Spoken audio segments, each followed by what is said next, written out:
Hey guys, I'm cmasupra and welcome to another Company of Heroes 2 multiplayer video.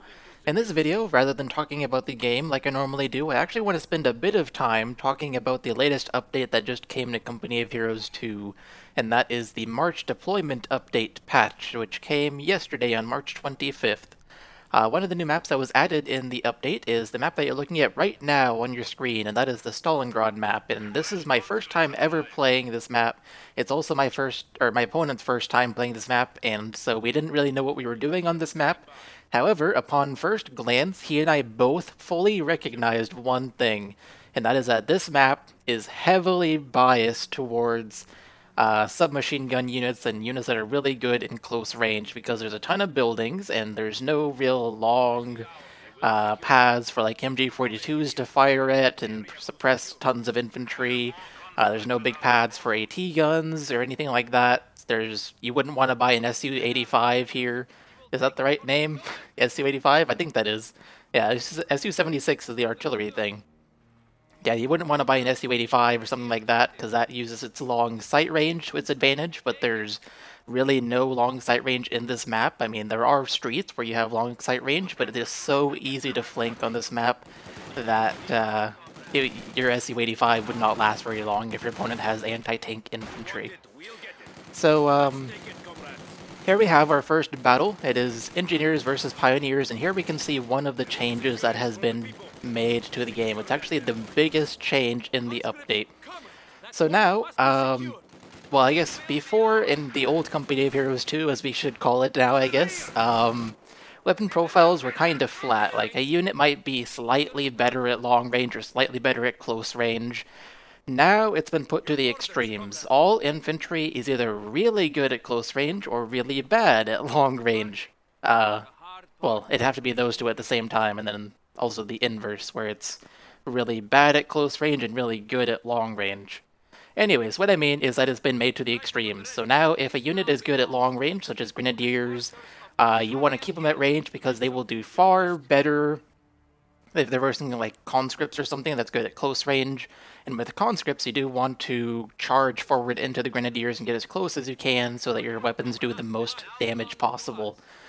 I guess that it brings me into another topic. So another thing that was changed is cover. Cover is now much more important than it used to be, and I am happy about that.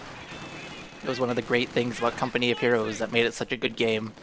So if you have a Grenadier squad and an enemy Grenadier squad behind green cover, you don't just want to charge forward with the conscript squad. What you actually want to do is charge through cover of your own, the various points of cover on the map, and use that cover as you're charging the Grenadier squad to take less damage as you're charging. And then when you finally get to the Grenadier squad, you can go up to them and it doesn't matter if you're in cover or not, as long as they are not in cover, and you should win. So, yeah. That is one of the changes. So cover now matters, and weapon profiles are... Well, did I say cover now matters? No. Cover has always mattered. It now matters even more. So there's that, and there's also the fact that weapons now are more specified in their use for close range or long range. Another big change that has happened, I guess the second biggest change in this update, is that teching is now much... It takes a lot longer to do. Pretty much everything has become more expensive. Light vehicles have become more expensive, medium and heavy tanks have become more expensive. Anything that involves teching has become more expensive, and so you'll now have a longer early game. Light vehicles are more useful because they're not quickly outclassed by tanks. Things like that. So I think that's a great change. It means that in the old Company of Heroes 2, tanks absolutely won the game. Whoever got tanks first pretty much won the game. Now, in the new Company of Heroes 2, there's a possibility that if you win the early game, like I always try to do in the original Company of Heroes, because tanks do not win the game in that game, if you win in the early game, you will have a higher chance of actually winning in the entire game in Company of Heroes 2, or rather the entire match, not just the early game and then your opponent suddenly has tanks and you have nothing to counter them with, as I often found myself in that situation, but that's probably my own fault. So anyways, teching now takes longer, and it takes significantly longer. I think, let me look at the patch notes as I'm commentating this. How much was it for the Axis? Where's the value? It was not... Yeah, it was. Okay, so for the Axis, every single battle phase upgrade, like going from Tier 1 to Tier 2, Tier 2 to Tier 3, and the HQ, those buttons, the first battle phase is 20 fuel more, the second battle phase is 20 fuel more, and the third battle phase is 10 fuel more, so it's actually significantly slowed down. For the Soviets, the cost of the motor depot in terms of fuel went from 90 to 140, and the tank depot went from 90 to 140. So those are the Tier 3 and Tier 4 buildings that build your T-34s in Tier 3 and your Su-85s in Tier 4. So those are now 50 fuel more expensive. So in the end, it is now 50 fuel more for both the Germans and the Soviets to build Tier 4. So teching is quite significantly delayed now. And that is awesome, because I like my infantry combat. Another big update that happened in this game that, well, not this game that you're watching, but in Company of Heroes 2 in general, is that snipers, Soviet snipers, can no longer get inside scout cars or half-tracks. So that strategy is completely non-existent now. You will not see snipers in scout cars in the early game just owning everything. It is just no longer possible to put a sniper squad in a half-track or a scout car. So, like I said, that strategy is now completely gone. I'm just now looking back at the screen. I'm looking at the map control. I am horribly winning this game against my opponent. It was a rather one-sided game, but it was a game worth showing still, in my opinion, especially because it is on the new map, Stalingrad, which is not a map that I'm a fan of. It's quite Soviet biased. You may have also... I'm not sure if I actually did. I believe No, I did not kill a scout car, did I? I don't know. I don't know if I did or not. But I was in cover fighting 2 scout cars, I believe it was, that my opponent built, so that was a great example of how cover is awesome now, because my 2 conscript squads fighting the 2 scout cars, my 2 conscript squads were actually winning. The AT grenades only solidified my win over there, but I don't think I actually killed any of them. I think I had to retreat because he had just had too many forces over there. But regardless, that was a good example of cover being useful. Look at this nice flank I'm pulling off over here. I baited his 2 armored cars and a half-track with 2 of my conscript squads, and now I have 2 conscript squads coming from behind, AT grenading everything. They already killed 1 scout car. Can they kill the Pioneer Squad? That'd be nice. Won't be very long. That building is not a shot blocker. There we go. They're just firing through the Panzer IV husk and the building there, the rubble. Yeah, don't worry. It's not shot blockers. This map is not very good. Credit, by the way. Relic did not make the map. Relic made... Well, they added it to the game. Who made the map? They said it in the patch notes. It was made by Stahlhagel? S-T-A-H-L-H-A-G-E-L. Sounds German. But it's one of the 2 new maps that was added. The other new map is a 6 or 8 player Angermoinde map. Angermoinde is the name of the map. But this map seems, like I said at the beginning of the video, to heavily favor units that have submachine guns, such as the Panzer Grenadier squad here. So here we're seeing a great example of an issue I'm having. I currently don't have any shock troop squads, but I did unlock the ability to buy them, so I will be buying them pretty soon here. I even picked my doctrine at the very beginning of this game, because once I saw this map, even though it was the first time I'd ever played this map, once I saw it I knew that submachine guns were going to win on this map, and my opponent knew it as well. You'll see that he actually built a lot of Panzer Grenadiers because this map is just made for them. It's also worth mentioning that this map is kind of Soviet biased in the middle. Wait, what? It's Soviet biased in the early game, because conscripts are better at close range, and grenadiers are better at long range, and getting that long range combat is, like I said, hard to get on this map. That reminds me of another change that was made to in this update. Where is it? Here it is. So Soviet starting resources have been decreased Remember that when this game first came out, the starting resources, starting manpower was low, and then it eventually got increased for both the Soviets and the Germans. Now it has been decreased again for the Soviets and the Germans. So the Soviets now start with 350 manpower instead of 490, so that's 140 less manpower. And the Germans now start with 360 instead of 520, and so that is 160 less manpower. They pretty much start at the same value now. The Soviets have 350, the Germans have 360. In my experience, based on what I have played today so far, ooh, look at that half-track, it ran over my mine. That is just plain unlucky for him, but I am proud of that mine placement. So what that means, in my experience, based on the reduced manpower that you start off with, is that as Germans, it's actually not worth building the second Pioneer Squad like I used to do with the increased manpower when it was up at 520 manpower that you started with. Can I kill this Panzer Grenadier Squad?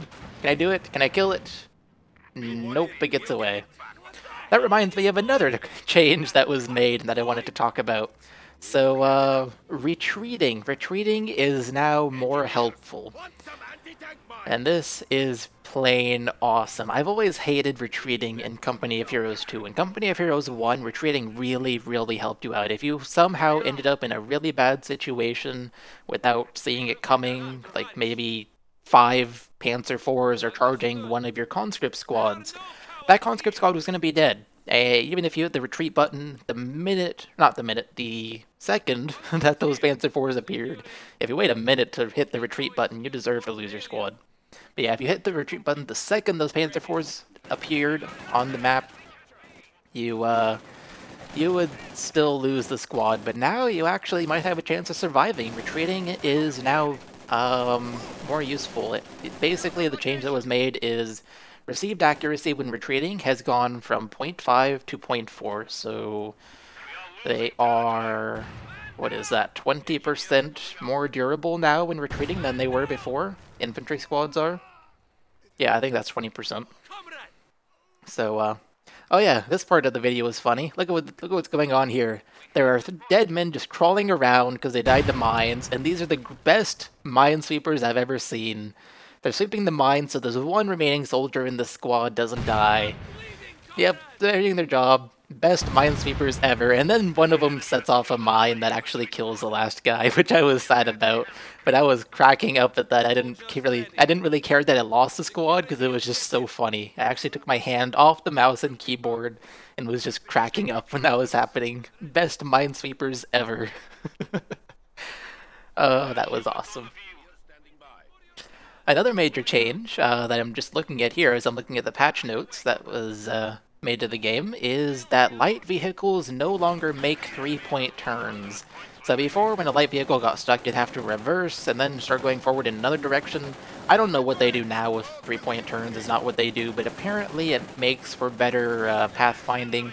I'm gonna lose this shock troop squad. I'm so gonna lose this. Yup. One shock troop squad will beat one Panzer Grenadier squad, but one will not beat 2 Panzer Grenadier squads. Silly Supra. So, yeah, I don't know what light vehicles do now instead of 3-point turns if they get stuck, but apparently they don't do 3-point turns anymore, and it has actually made for better vehicle pathing, it seems. I know that my opponent didn't really seem to have any problems with vehicle pathing, and I didn't seem to have very many problems with vehicle pathing when I got light vehicles in some games today, but, or I didn't seem to have problems, my opponents didn't seem to have problems, so it looks like it's overall a good change. I just don't know what they do now if they get stuck. Maybe they don't get stuck anymore. Maybe they somehow are prevented from going in places where they get stuck and have to reverse. I don't know. Anything else that's really, really big and worth mentioning? On both snipers, Soviet sniper and the German sniper, the aim time has been increased and the reload time has been decreased to compensate. So if you're sitting still and you're just firing shot after shot after shot, the rate of fire from your sniper will be exactly the same as it was before.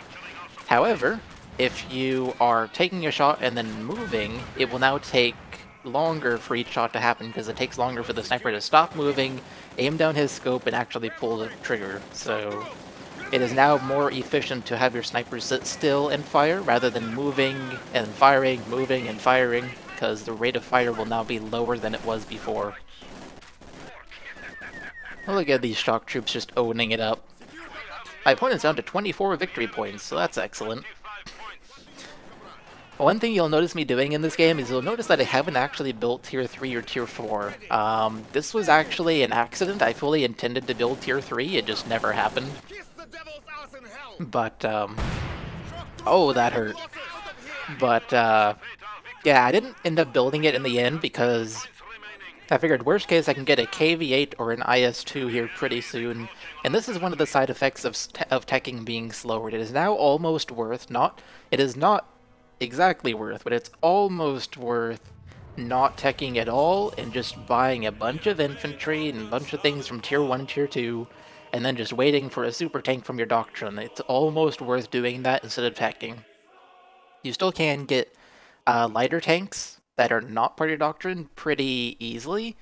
A decent amount of time before you get a super tank, but super tanks are going to be more useful now because there won't be as many other tanks to damage them. So that is something to consider. Maybe AT guns will become more prevalent now with the new update. I don't know. The update's only been out for a day, so we'll have to see where it goes.